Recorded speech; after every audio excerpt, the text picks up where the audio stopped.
আজকের জুমার খুতবার এই সংক্ষিপ্ত সময়ের আলোচ্য বিষয় আল্লাহ রাব্বুল আলামিনের গজব এবং পরীক্ষা। এই বিষয়টা নিয়ে আমরা আগে হয়তো এভাবে জুমার খুতবায় কথা বলিনি আলাদাভাবে।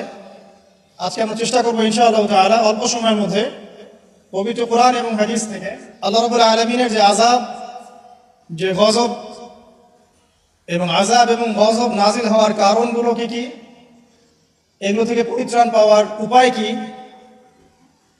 এবং আল্লাহ পাক যখন মুমিন বান্দাদেরকে পরীক্ষা করেন তখন তাদের করণীয় কি, এ বিষয়ে ইনশাআল্লাহ তাআলা একটি সংক্ষিপ্ত সারগর্ভ আলোচনা উপস্থাপন করার চেষ্টা করব ইনশাআল্লাহ। ওয়া মা তাওফীকি ইল্লা বিল্লাহ আলাইহি তাওয়াক্কালতু ওয়া ইলাইহি উনীব।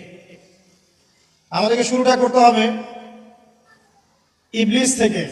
আমরা জানি যে ইবলিস আল্লাহ পাকের অনেক ইবাদত করত এবং সে এক পর্যায়ে ফেরেশতাদের সর্দার পর্যন্ত হয়েছে। যখন আদম আলাইহিস সালামকে আল্লাহ পাক সৃষ্টি করলেন, আল্লাহ পাক সমস্ত মালায়েকাকে ডেকে বলেছিলেন যে আদমকে সিজদা করো, ফাসাজাদু ইল্লা ইবলিস। সবাই সিজদা করলো, শুধু ইবলিস করলো না। আল্লাহ পাকের আদেশ লঙ্ঘন করার কারণে আল্লাহ রাব্বুল আলামিন তাকে জান্নাত থেকে বহিষ্কার করলেন। সে হায়াত চাইলো, আমাকে দীর্ঘ হায়াত দেয়া হোক, কিয়ামত পর্যন্ত, আল্লাহ পাক সেটা দিলেন। কিন্তু দুনিয়া এবং আখিরাতে আল্লাহ রাব্বুল আলামিন ইবলিসকে লানত করলেন, অভিশপ্ত করলেন। ইনশাআল্লাহ তাআলা ইবলিস এবং তার অনুসারীরা চিরস্থায়ী জাহান্নামে জ্বলবে ইনশাআল্লাহ। কিন্তু এখানে লক্ষণীয় বিষয় হচ্ছে ইবলিস কিন্তু নাস্তিক ছিল না। ইবলিসকে বের করে দেওয়ার সময় সে আল্লাহকে বলছিল, রব্বি রব্বি, হে আমার রব, আনজিরনি ইলা ইয়াউমি ইউবাসুন, আমাকে সেই দিন পর্যন্ত অবকাশ দিন যেদিন সবাইকে পুনরুত্থিত করা হবে, মানে কিয়ামত দিবস যে অবধারিত। এই আকীদা ইবলিসের ছিল। ইবলিস আল্লাহকে অস্বীকার করতো না। শুধুমাত্র আল্লাহ রাব্বুল আলামিনের একটা হুকুম পালন না করার কারণে আল্লাহ রাব্বুল আলামিন তাকে অভিশপ্ত করলেন। দুনিয়াতে সে যতদিন থাকবে অভিশপ্ত, জাহান্নামে যখন যাবে চিরস্থায়ী জাহান্নামে সে অভিশপ্ত। আমরা দেখতে পেলাম আল্লাহ পাকের এই যে ক্রোধ, এই যে গজব, তার নাজিল হওয়ার মূল কারণটা কি? অবাধ্যতা, আল্লাহ পাকের অবাধ্যতা। দেখুন আদম আলাইহিস সালামও কিন্তু গাছের ফল খেয়ে ফেলেছিলেন বা গাছের কাছে গিয়েছিলেন, যদিও ফল খাওয়ার কথাটা কিন্তু কোরআনে নেই। কোরআনে আছে তারা গাছের কাছে চলে গিয়েছিলেন। আর আমরা এটাকে অনেক এক্সটেনশন করেছি, গন্ধম ফল ইত্যাদি ইত্যাদি। এটা কি ফল ছিল এটা বড় কথা না, বড় কথা হচ্ছে আল্লাহ পাক বলেছিলেন গাছের কাছে যাবে না। আদম এবং হাওয়া আলাইহিস সালাম তারা চলে গিয়েছিলেন। দেখেন এখানেও কিন্তু আদম এবং হাওয়া আলাইহিস সালাম তারা আল্লাহ পাকের আদেশটা কিন্তু লঙ্ঘন করেছে, ইবলিসও করেছে।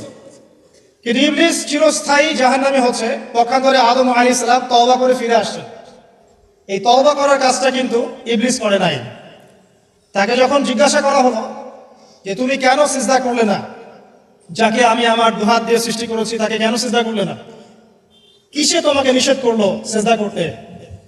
ইবলিস তখন উল্টা যুক্তি দিয়েছিল যে খালাকতানি মিন নার ওয়া খালাকতাহু মিন তিন, আমাকে সৃষ্টি করেছেন আপনি আগুন দিয়ে আর আদমকে মাটি দিয়ে। ইবলিস নিজের দোষ স্বীকার না করে, তওবা না করে, উল্টা নিজের ভুলটাকে প্রমাণ করতে চাইলো যেটাই সঠিক।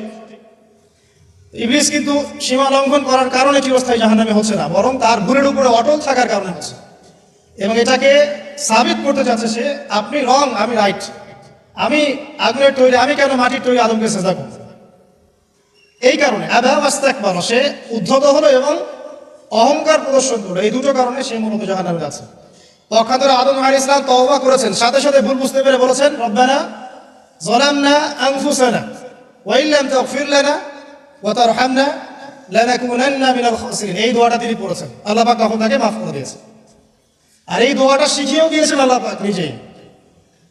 এই দোয়াটা আল্লাহ নিজেই শিখিয়ে দিয়েছেন, তারপরে তিনি এটা করেছিলেন। এখানে আপনি পার্থক্য বুঝতে পারছেন। আদম সন্তান ভুল করবে, এটা স্বভাব তার, আদম সন্তান ভুল করবেই। আল্লাহ পাক বলেছেন যে তোমরা যদি পাপ না করতে তাহলে আল্লাহ পাক অন্য কোনো সম্প্রদায়কে নিয়ে আসতো, যারা পাপ করে তওবা করতো, আল্লাহ ওদেরকে মাফ করে দিতেন। আল্লাহ পাকের এত দয়া। পক্ষান্তরে ইবলিস কিন্তু এই কাজটা করেন। এখানে পার্থক্য আমরা বুঝতে পারছি যে আদম সন্তান আদম আলাইহিস সালাম তিনি তওবা করে ফিরে এসেছেন। এখানে আপনি বুঝতে পারছেন আল্লাহর ক্রোধ এবং গজব ইতিহাসের শুরুতে নাজিল হলো, হিস্ট্রির শুরুতেই। যদি আপনি আদম সৃষ্টি থেকে শুরু করে কিয়ামত পর্যন্ত একটা ইতিহাসের বই চিন্তা করেন, তাহলে প্রথম পৃষ্ঠাতেই এই ঘটনা, প্রথম পৃষ্ঠাতেই ইবলিস অবাধ্য হলো, আল্লাহ পাক রাগান্বিত হলেন। তাহলে আল্লাহর ক্রোধ এবং গজব নাজিলের প্রথম কারণ কি? আল্লাহর অবাধ্যতা এবং অহংকার, উদ্ধত আচরণ করা, আল্লাহর আদেশ নিষেধ না মানা, সিম্পল। আল্লাহ পাকের আদেশ নিষেধের পরোয়া না করা, এটা হচ্ছে গজব নাজিলের প্রধান কারণ। আর ক্ষমা প্রাপ্তির প্রধান কারণ কি? তওবা। আদম আলাইহিস সালাম তওবা করেছেন, আল্লাহ পাক মাফ করে দিয়েছেন। এবার সামনে যাই। আদম আলাইহিস সালামের দুই ছেলে হাবিল এবং কাবিল, কে কাকে হত্যা করেছিল? কাবিল হাবিলকে হত্যা করেছে। কাবিল হাবিলকে হত্যা করেছে। সূরা মাইদার মধ্যে ঘটনা চমৎকার করে দেয়া আছে। যখন কাবিল হাবিলকে হত্যা করতে চাচ্ছিল, আর এটা কোনো মেয়ে সংক্রান্ত বিষয় ছিল না যেমনটা অনেকে বানিয়েছে, এটা ছিল এই কারণে যে হাবিলের কুরবানি কবুল হচ্ছিল। কারণ হাবিল কুরবানি করছিল আল্লাহকে সন্তুষ্ট করার জন্য, আর কাবিলের কুরবানি কবুল হচ্ছিল না। তখন কবুল হওয়ার নিদর্শন ছিল যে ওই জবাই করা পশুটাকে আসমান থেকে কোনো আগুন এসে খেয়ে ফেলতো, এটা হচ্ছে কবুলিয়তের নিদর্শন। এখন এটা নাই। তো কেন আমার ইবাদত কবুল হচ্ছে না? ওটা হচ্ছে হিংসার বশবর্তী হয়ে কাবিল হাবিলকে হত্যা করেছে। আর হাবিল বলছিল যে তুমি যদি আমাকে হত্যা করার জন্য হাত বাড়াও, আমি তোমাকে হত্যা করার জন্য হাত বাড়াবো না। এটা ছিল হাবিলের কথা। কাবিল যখন হত্যা করে ফেলল, এরপর সে তার ভাইয়ের লাশটা নিয়ে বসে আছে। লাশ কিভাবে দাফন করতে হয় এটা তার জানা নাই। আল্লাহ পাক তখন কাককে পাঠালেন। কাক অনেক প্রাচীন প্রাণী, মনে হয় আমাদের চেয়ে আগে হয়তো বা পৃথিবীতে কাক ছিল, হতে পারে, আল্লাহ ভালো জানেন।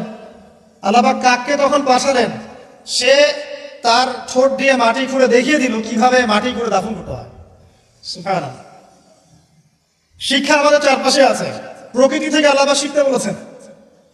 পাহাড় থেকে শেখেন কিভাবে দৃঢ়তার সাথে দাঁড়িয়ে থাকতে হয়।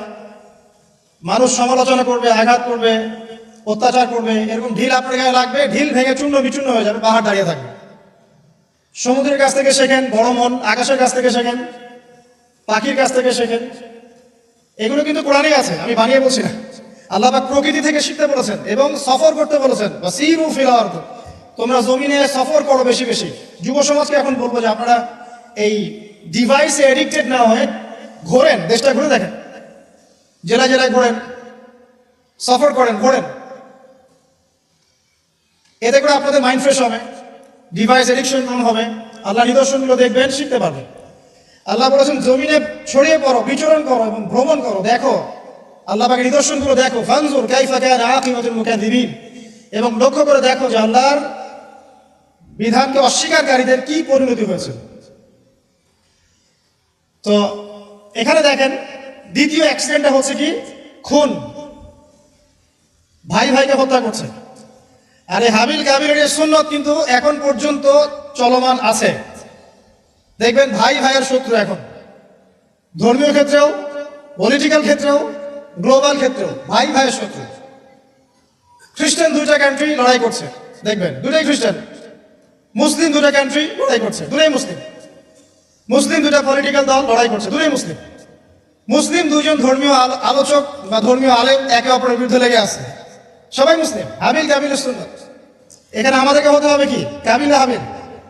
হাবিল, তুমি যদি আমাকে হত্যা করার জন্য হাত বাড়াও, আমি তোমাকে হত্যা করার জন্য হাত বাড়াবো না।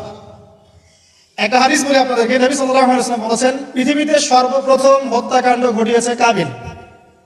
এই কারণে পৃথিবীতে কিয়ামত পর্যন্ত যত মানুষ খুন হবে, সমস্ত এই পাপের একটা একটা করে অংশ কাবিলের আমলনামায় যুক্ত হবে। নাউযুবিল্লাহ। এর জানতেন?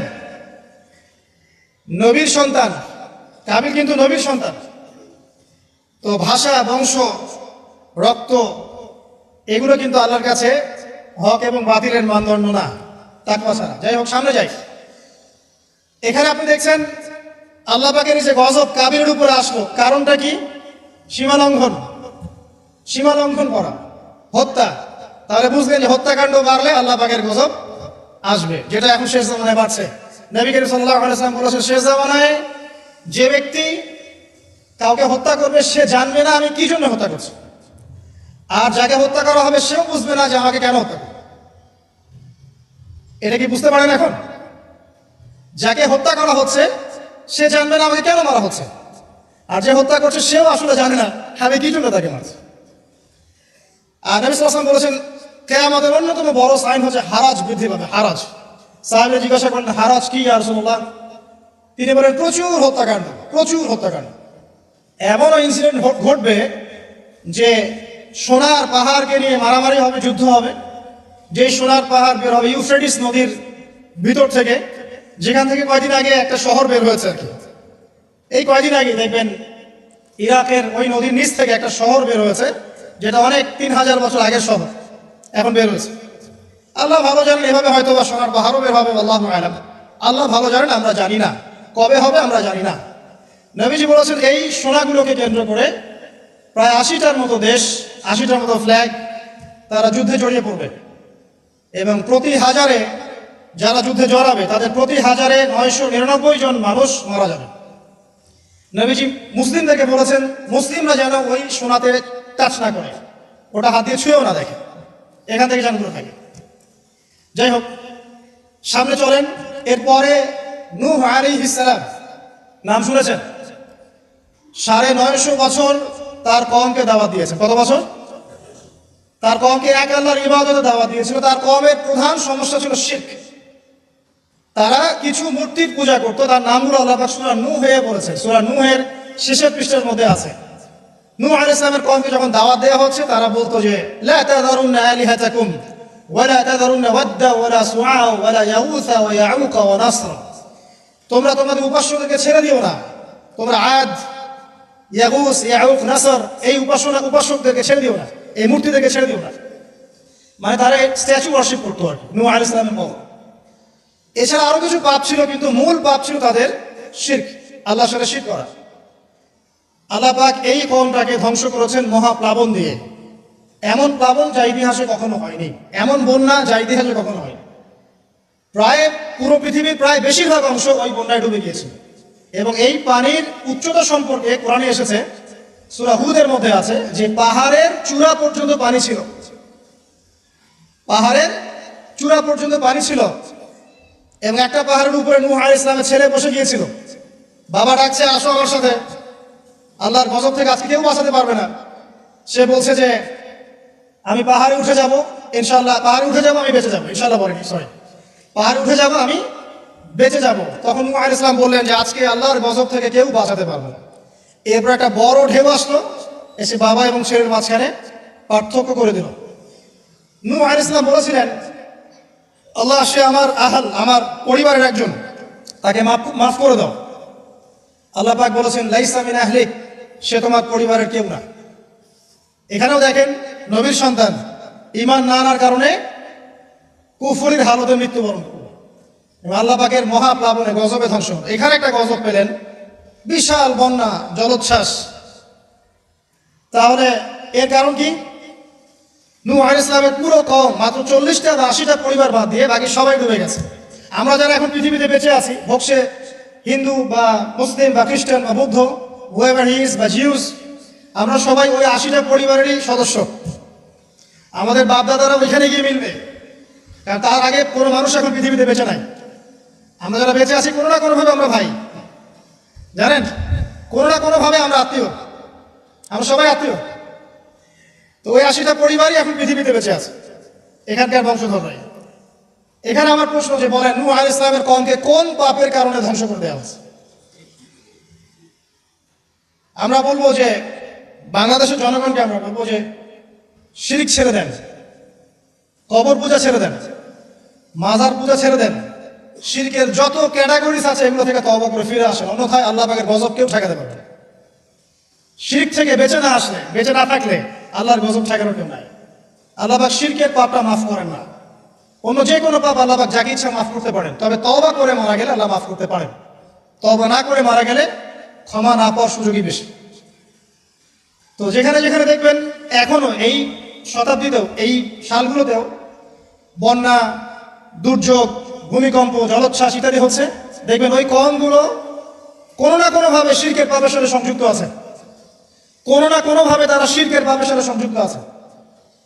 হয় তার ধর্মের ক্ষেত্রে শিরক করছে, না হয় ইকোনমিক সেক্টরে শিরক করছে, না হয় অন্য কোনো বড় সেক্টরে শিরক করছে, নয়তো তারা আল্লাহ পাকের সমস্ত বিধান বাদ দিয়ে মানুষের মানব রচিত বিধানগুলোকে প্রাধান্য দিয়েই কাজ করছে। কোনো না কোনো জায়গায় শিরক আছে। আল্লাহ পাক এই কারণেই গজব পাঠাচ্ছেন। সামনে যাই চলুন। এরপরে আজ জাতির লোকরা ছিল প্রচন্ড লম্বা চওড়া, অনেক লম্বা। আর আমি যেগুলো বলছি এগুলো কোনো রূপকথা নয়, এগুলো সবগুলো কোরআনের পাতায় পাতায় আছে।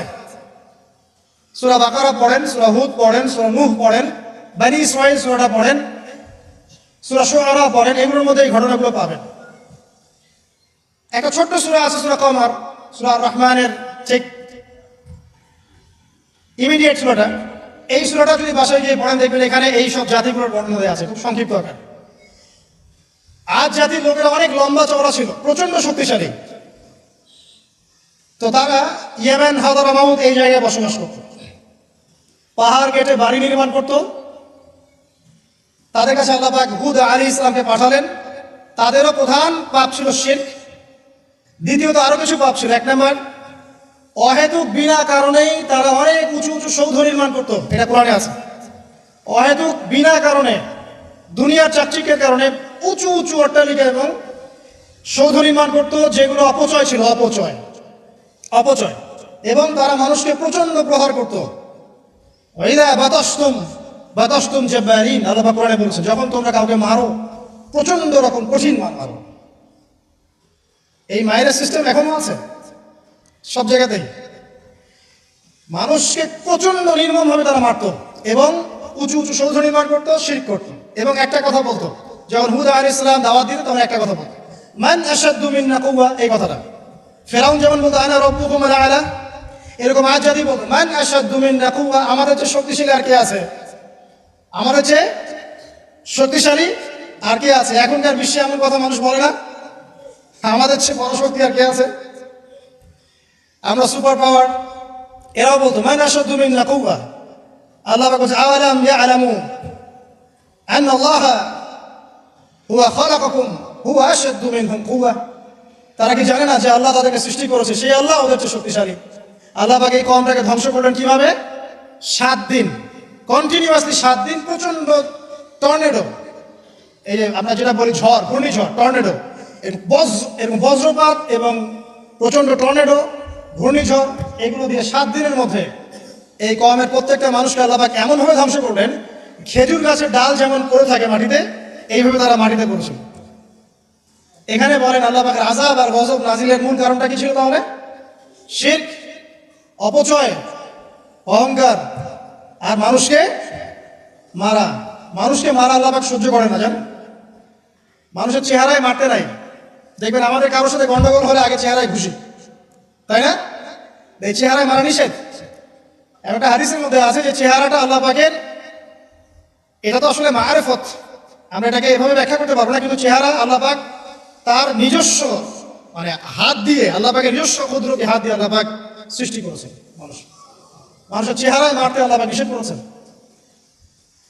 আর মানুষকে অন্যায় কারণে মারা হলে আল্লাহ পাক নারাজ হন, খুবই অসন্তুষ্ট হন। কোনো ব্যক্তি যদি কোনো মানুষের জীবন বাঁচায়, সে যেন পুরো মানব জাতির জীবন বাঁচালো, সূরা মাইদার মধ্যে আছে। আবার কোনো ব্যক্তি যদি অন্যায় কারণে একটা মানুষকে হত্যা করে ফেলে, সে যেন পুরো মানব জাতিকে হত্যা করে।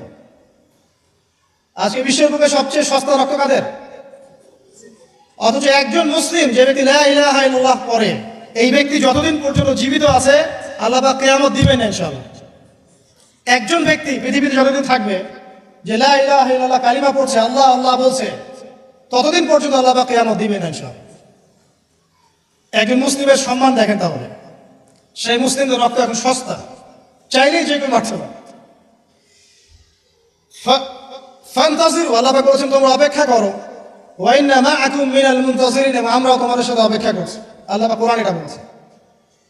এরপরে সামনে যান, এর পরের জেনারেশন আসলে সামুদ জাতি। সামুদ আজ জাতির ভাই, একই রকম, ওরা ফিজিক্যালি অনেক স্ট্রং, তাল গাছের সমান সমান লম্বা, পাহাড় কেটে কেটে বাড়ি নির্মাণ করে। এরাও শিরক করলো এবং একটা স্পেশাল পাপ করলো। সেটা কি? আল্লাহ পাকের একটা মুজিজা আল্লাহ পাক দান করলেন ওদেরকে, একটা উটনি, যে সালেহ আলাইহিস সালামের উটনি ছিল। তো আল্লাহর পক্ষ থেকে ইনস্ট্রাকশন ছিল যে এই উটনি তোমাদেরকে দুধ দিবে আর অনেক সুযোগ সুবিধা দিবে। আল্লাহ পাকের মুজিজা, মিরাকেল, এটাকে নষ্ট করো না, ধ্বংস করো না। তখন সালেহ আলাইহিস সালামের কওমের কয়েকজন ব্যক্তি এই উটটাকে হত্যা করলো। উটের পা কেটে ফেললো, উটটাকে হত্যা করে ফেললো। আল্লাহ পাকের নিদর্শনকে অস্বীকার করার কারণে আল্লাহ পাক এদেরকে ধ্বংস করলেন কিভাবে? বজ্রপাত, বিজলি দিয়ে। এখন দেখেন না বজ্রপাতে বহু মানুষ মারা যাচ্ছে, এটা নতুন না, কিন্তু এই বজ্রপাতে সামুদ জাতিকে আল্লাহ পাক ধ্বংস করেছে। তাহলে এই বজ্রপাত কি প্রাকৃতিক দুর্যোগ না আল্লাহর গজব? এই যুগের মিডিয়াগুলো তখন থাকলে বলতো যে সামুদ জাতি আজকে প্রাকৃতিক দুর্যোগে ধ্বংস হচ্ছে, এবং নূহ আলাইহিস সালামের কওম প্রাকৃতিক একটা বড় বন্যায় ধ্বংস হয়েছে, এবং আজ জাতি ধ্বংস হয়েছে প্রাকৃতিক ঝড়ে। তারা কখনোই বলতো না আল্লাহর পক্ষ থেকে ঝড় এসেছে, আল্লাহর পক্ষ থেকে বজ্রপাত এসেছে, আল্লাহর পক্ষ থেকে প্লাবন এসেছে। বিকজ সবকিছু হয় প্রকৃতি থেকে, এখানে আল্লাহ বলতে কিছু নাই। তো প্রকৃতিকে, তার সংজ্ঞা কি, প্রকৃতিকে নিয়ন্ত্রণ করে, এর কত প্রকার কি কি, এগুলোও শিখান আমাদেরকে। প্রকৃতি কাকে বলে, প্রকৃতি কত প্রকার, প্রকৃতি কি কি, কে একে নিয়ন্ত্রণ করে, সূক্ষ্মভাবে শিরকি আকীদা ঢুকিয়ে দেওয়া হয়, সূক্ষ্মভাবে। যাই হোক, সামুদ জাতি ধ্বংস হলো কিভাবে? এইভাবে, বজ্রপাতে। আর ইদানিং বজ্রপাত বাড়ছে, এখান থেকে আপনারা বেঁচে থাকতে হলে শিরক থেকে বেঁচে থাকেন। এরপরে চলেন সামনে যাই, আরেকটা জাতি, শুআইব আলাইহিস সালামের কওম, তার নাম কওমে মাদিয়ান। কি নাম? মাদিয়ান। আমি তো গল্প বলছি আপনাদেরকে, শুনতে কি খারাপ লাগছে? কোরআন থেকে বলছি শর্ট করে। মাদিয়ান, তো মাদিয়ান কওম, তাদের পাপ ছিল তারা নবীদের সাথে তর্ক করত।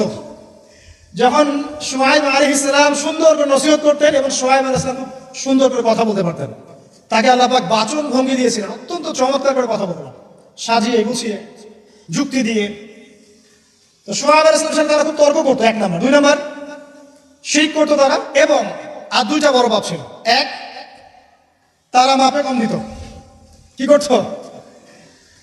এই পাপটা কি চেনা যায় বাংলার মানুষ? মাপে কম দেওয়া পাপ। আচ্ছা, এই পাপে আমাদের চেয়ে এক্সপার্ট কেউ নাই মনে হয় পৃথিবীতে। আমরাই পৃথিবীর সবচেয়ে এক্সপার্ট যারা মাপে কম দিতে পারে। মাপে কম দেওয়া নিয়ে কিছু হাদিস আমি নিয়ে এসেছি, আপনাদেরকে শোনাবো ইনশাআল্লাহ। তো মাপে কম দিত, এবং একটা কাজ করতো, মানুষের সম্পদ অন্যায়ভাবে আত্মসাৎ করতো। এই পাপটা চেনা যায়? দাড়ি টুপিওয়ালা মানুষদের কি এই পাপটা চেনা যায়? মানুষের সম্পদ অন্যায়ভাবে আত্মসাৎ করা। অনেক ক্ষেত্রে আমরাও এখানে জড়িত হয়ে গেছি না? আল্লাহ মাফ করুক।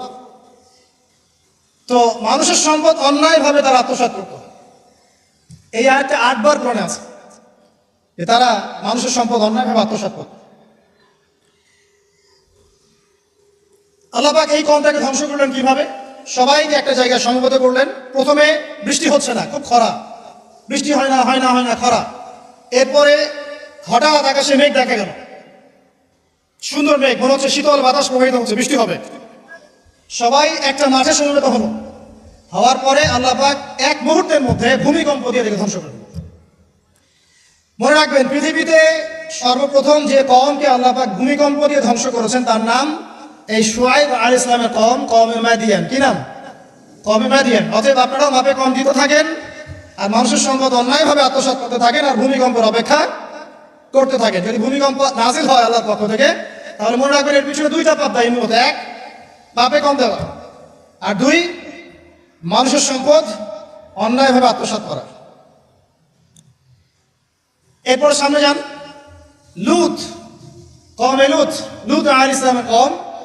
এটা পৃথিবীর সবচেয়ে অ্যামেজিং কওম, বিস্ময়কর। এ এমন এক পাপ করেছে যে পাপ বিশ্বের কোনো মানুষ করে না। তবে উম্মতে মুহাম্মাদীর কিছু মানুষ এই পাপ করছে।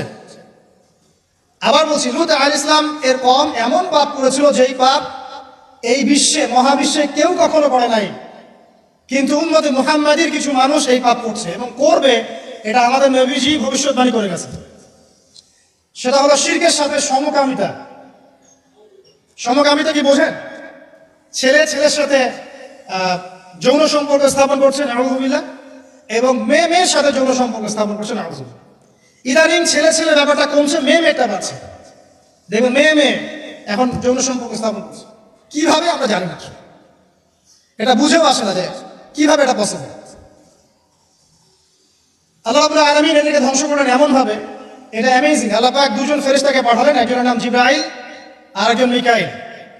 তারা দুজন ছোট ছোট বালকের বেশে, একটু ইয়াং মানুষের বেশে লূত আলাইহিস সালামের বাসায় গেলেন, এবং এলাকার লোকজন খবর পেল যে নতুন দুজন মেহমান এসেছে, কওমের মধ্যে নতুন দুইটা মেহমান এসেছে। তারা গিয়ে লূত আলাইহিস সালামকে বলছে, তোমার মেহমানদেরকে আমাদেরকে দাও।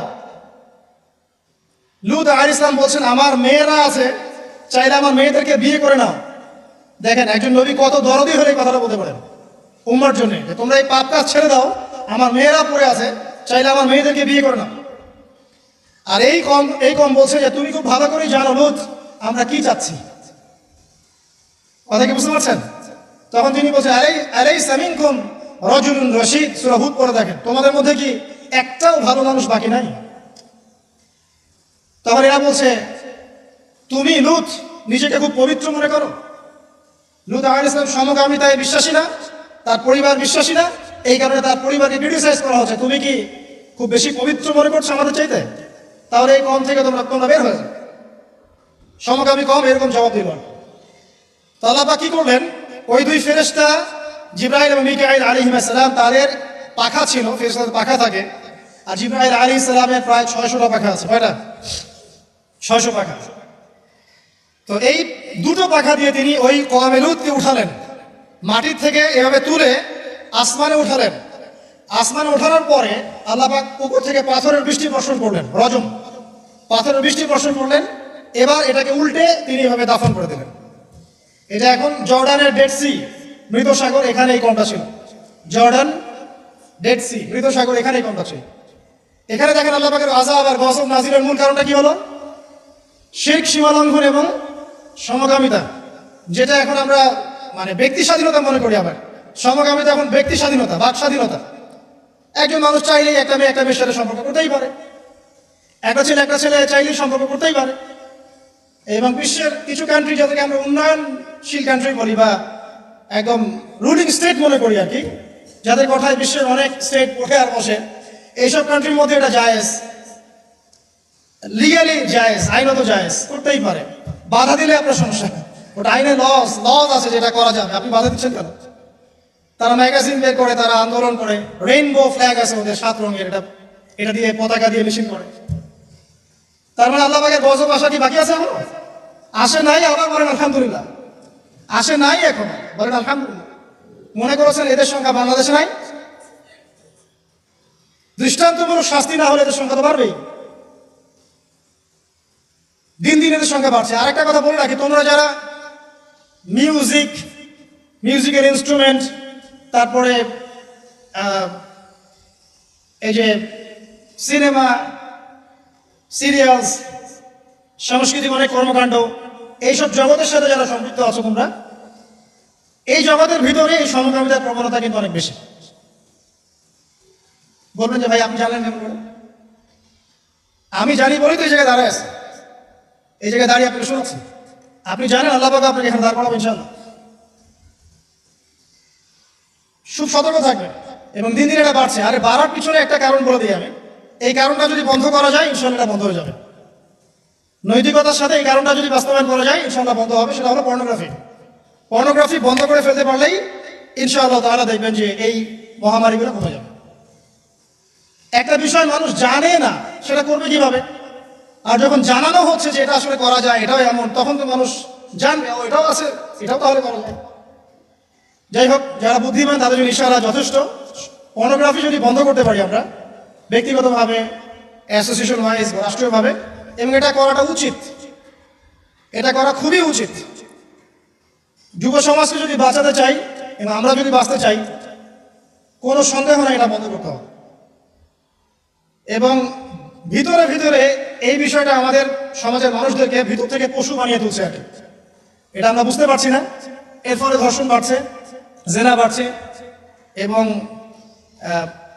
বাজে যৌন কর্মকাণ্ড বাড়ছে, বিকৃত যৌন চর্চা বাড়ছে, সমকামিতা বাড়ছে। এগুলোর মূল কারণ এটা বন্ধ করতে পারলে ইনশাআল্লাহ তাআলা এই প্রবলেম অনেকটাই সলভ হয়ে যাবে ইনশাআল্লাহ। আমরা রিকোয়েস্ট করবো যারা দায়িত্বশীল, যাদের কাছে ক্ষমতা আছে, তারা যেন এই ক্ষমতাটাকে কাজে লাগায়। আল্লাহ পাক তৌফিক দান করুন, আমিন। এরপরে সামনে চলেন মূসা আলাইহিস সালামের কওম ফিরআউন। এই ব্যাপারে অনেক জানেন আপনারা, কারণ কুরআন খুললেই ফিরআউন আর মূসা। ফিরআউনের বড় পাপগুলো কি ছিল? 1 নম্বর, সে বলেছিল আনা রাব্বুকুম আলা, আমি তোমাদের মহান রব, মানে শিরক। 2, সে ডিভাইড এন্ড রুলে বিশ্বাসী ছিল। বনু ইসরায়েলকে সে দাসে পরিণত করেছিল এবং তাদেরকে বিভিন্ন ছোট ছোট দলে উপদলে বিভক্ত করে শাসন করত। 2, 3 নম্বর, মানুষ হত্যা করতেন। পুত্র সন্তান থেকে হত্যা করতো, কন্যা সন্তান থেকে জীবিত রাখতো, উদ্ধত আচরণ করতো, সীমা লঙ্ঘন করতো। এমনকি ফেরাউন সম্পর্কে আল্লাহ পাক বলেছেন যে সে এই জমিনের বুকে সবচেয়ে বড় সীমা লঙ্ঘনকারী ছিল। আরেকটা তার গর্ব ছিল, সেটা হচ্ছে তার সেনাবাহিনী। ফেরাউনের সবচেয়ে বড় গর্বের বিষয় ছিল তার সেনাবাহিনী। সে মনে করতো যে আমার মতো ফোর্স পৃথিবীতে কারো নাই, আমি সুপার পাওয়ার। তো আল্লাহ রাব্বুল আলামিন কি করলেন? পুরো সেনাবাহিনী সহ ফেরাউনকে লোহিত সাগরে মুহূর্তে ডুবিয়ে মেরে দিলেন। এই যে আল্লাহ পাকের গজব চলে আসলো, কারণ কি? শিরক, সীমা লঙ্ঘন করা, মানুষের উপর অত্যাচার করা। আরো সামনে আসেন ঈসা ইবনে মারিয়াম। তার কওমের কি সমস্যা? তার কওমের কিছু মানুষ তাকে হত্যা করার চেষ্টা করেছিল। আমাদের মধ্যে এক শ্রেণীর মুসলিম আছে যারা মুসলিম নামধারী মুসলিম আছে যারা বিশ্বাস করে ঈসা ইবনে মারিয়াম মারা গেছে, আল্লাহ পাক তাকে উঠিয়ে নেননি। এটা কি জানেন? আমাদের মধ্যে নামধারী এক শ্রেণীর মুসলিম আছে যারা বিশ্বাস করে যে ঈসা ইবনে মারিয়ামকে আল্লাহ পাক মৃত্যু দিয়ে দিয়েছেন, তিনি জীবিত নন, তিনি ফিরে আসবেন। অথচ আল্লাহ পাক বলেছেন ওয়া মা কাতালুহু ওয়া মা সালাবুহু, ঈসা ইবনে মারিয়ামকে তারা হত্যাও করে নাই, তাকে ক্রুশবিদ্ধও করতে পারে নাই। বাল রাফাআহু আল্লাহু ইলাইহি, বরং আল্লাহ পাক তাকে তার কাছে উঠিয়ে নিয়েছেন এবং তিনি শেষ জামানে আসবেন।